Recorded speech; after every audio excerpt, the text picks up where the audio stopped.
Muito bem, amigo torcedor, estamos de volta com seu boletim de esportes aqui pela Terceira Via TV. Você assinante, Campos, Macaé, Rio das Ostras, sempre com a gente. Melhor imagem também em HD.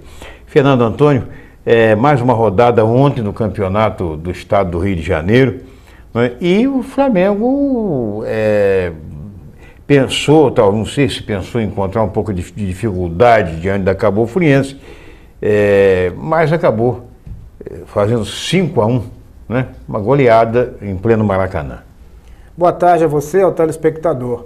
O Flamengo teve dificuldades nos primeiros minutos porque a Cabo Friense se plantou, né, em sua defesa e dificultou as manobras ofensivas da equipe do Flamengo. O Flamengo fez 1-0, a Cabo Friense conseguiu igualar o marcador, empatou em 1-1.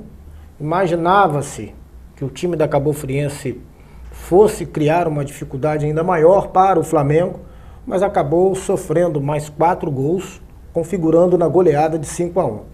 Nós já tivemos a oportunidade de falarmos aqui e a gente repete. A Cabo Friense sempre teve o apoio do Alair Correia, que além de ser um político influente na região dos Lagos, sempre foi um homem com muito entusiasmo no esporte, sobretudo no futebol. Isso. Mas depois que houve aquelas denúncias de alguns vereadores em que a Câmara passou a fazer uma cobrança pedindo sindicância com relação à linha de investimentos dos aplicativos feitos de ordem financeira na Cabo Friense, o Alair Correia não pôde mais fazer o que vinha fazendo antes. Então a Cabo Friense perdeu um pouco da oportunidade de gastar, contratando grandes jogadores, e aí está o histórico da Cabo Friense, que fez até um bom jogo contra o Vasco, quando estreou na competição e perdeu por 2-0. Mas de lá para cá não vem tendo boas atuações, sofreu uma derrota em casa para o Volta Redonda por 3-1 e voltou a perder, e perdendo de goleada para o Flamengo por 5-1. Pois é, depois nós vamos tocar nesse assunto, abordar por esse lado, que, por exemplo, a falta de apoio do governo municipal, né, que vinha tendo com o senhor Alair Correia lá, a Câmara não deixou. Nós temos o exemplo do Quissamã, que subiu para a primeira divisão, depois houve eleição municipal, entrou outro prefeito. E não quis tocar o futebol. Não quis tocar o futebol, e o Quissamã não vai disputar nem a terceira divisão, nem a Série C esse ano. Muito bem. E assim por diante, a gente vê isso aí. Boa Vista agora. E foi aquela história que você ditava. Com a perda do empresário Luiz Antônio Magalhães, herdeiro do Banco Boa Vista, com ações nas Casas Bahia, Ponto Frio. O Boa Vista, depois que ele morreu, não conseguiu achar alguém que venha investir pesado no futebol. Enfrenta hoje a equipe do Fluminense. Isso. Se sofrer uma derrota, ficará numa situação complicada na classificação, porque estamos concluindo a terceira rodada, já partindo para a quarta. Exato. E o Campeonato Estadual do Rio, pelo número de clubes, é uma competição de tiro curto. Quando se acumula, né, em resultados negativos, há sempre um problema grave. Mas é aquela mais história, na frente, aquela história e por aí vai. Que você me falava em off, a gente conversava antes do programa, sobre isso, o time de futebol, o clube, depender do político, depender, né, de verbas oficiais. Mas isso é outro assunto. Agora, Botafogo 3, Bangu 0.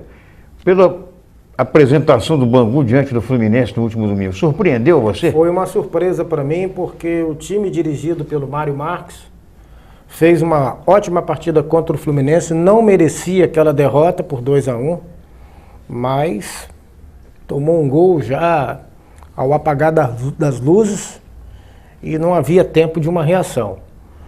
E ontem, quem brilhou foi o Bill, que marcou 2 gols, estava numa tarde e noite inspirada, fez a sua melhor apresentação com a camisa do Botafogo, e apesar do resultado ter nos surpreendido, mas o Botafogo ganhou com méritos porque fez uma grande partida. Segundo a própria crônica esportiva do Rio de Janeiro, foi a melhor apresentação do Botafogo, ainda que o Botafogo tenha goleado o Bom Sucesso por 4-0, mas a vitória sobre o Bangu por 3-0 foi considerada como a melhor apresentação do Botafogo no campeonato. Muito bem. Olha, Madureira derrotou Resende, fez o dever de casa, 3-0, e o Friburguense fez 3-0 no Tigres, lá em Friburgo. Resultados esperados. O Friburguense chegou a 7 pontos. Com Cadão, Cadão e Sérgio Gomes, com uma faixa de idade de 40 anos. 40 anos. Ziquinha 36 ou 37. Se somar os três, meu filho. O problema do Friburguense não é a questão da idade, não. Eu acredito até que esses jogadores ainda tenham condições de jogar mais um ano, porque eles se cuidam. O Cadão já esteve defendendo o Americano, já esteve defendendo o Goitacás. O Sérgio Gomes da mesma forma. O Friburguense tem uma coisa que poucos clubes no Rio de Janeiro têm. Consegue manter, nesses últimos 5 anos, a mesma formação. Você vê que da última vez que o Friburguense caiu para a 2ª divisão, ninguém foi mandado embora. Continuou. Continuou o mesmo time e logo no ano seguinte o time subiu. Né? O Siqueirinha, que é o homem que investe no futebol do Friburguense, ele não só tem a confiança dos jogadores, como da própria torcida. Então, dos times que estão disputando o Campeonato Estadual do Rio de Janeiro, considerando os grandes e pequenos, o Friburguense é o único que tem uma equipe que vem jogando há muito tempo, sem sofrer mudanças. Se sofreu, foram poucas. Nesses últimos 5 anos, eu estava até lendo uma matéria sobre isso, o Friburguense vem mantendo a espinha dorsal. Pois é. Agora, um jogo que o resultado me parece o mais lógico, o normal, vamos dizer assim. Bom Sucesso e Barra Mansa, 0-0, né? Duas equipes de pouca qualidade, não investiram porque não tem dinheiro. O Bom Sucesso amíngua, o Barra Mansa chegou a fazer aí apelos antes da competição começar, chegou até a ter um problema relacionado a uma iniciativa de greve por parte dos jogadores.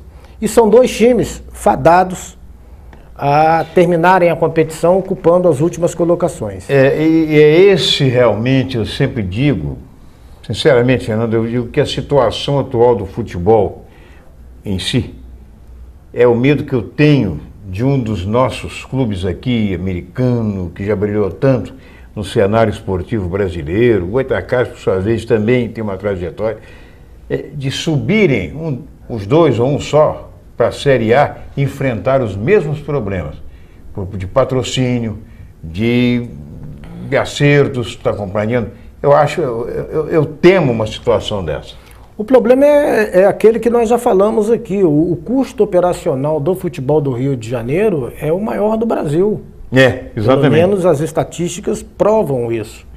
Quando você tem um custo elevado e que não há receita para você sustentar esses gastos, evidentemente que você não consegue ir bem nas competições. Hoje você pega a 3ª divisão do futebol do Rio de Janeiro, todos os times são times de aluguéis. Você não vê uma equipe de tradição. Já na 2ª é diferente. Você encontra ainda um Americano, encontra um Goitacás, você ainda tem, né, times como o Olaria, como o América, já é diferente. Mas ainda assim, são clubes que enfrentam dificuldades. O Olaria talvez esteja numa situação melhor, porque tem um grande parque aquático, há uma frequência... Quadro social muito grande. Muito grande de associados, há uma churrascaria lá dentro. Exatamente. O cara que chega lá em Olaria, ele não precisa sair para lugar nenhum.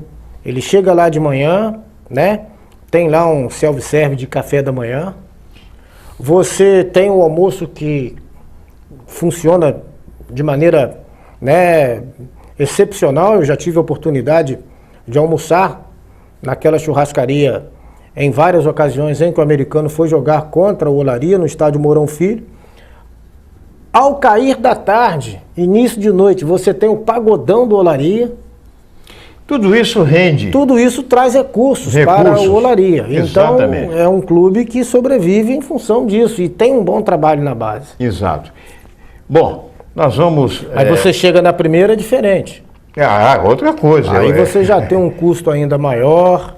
Só para completar o que você acabou de dizer, Os moradores, inclusive, associados do Olaria, frequentam domingo, é o dia que eles se reúnem no clube.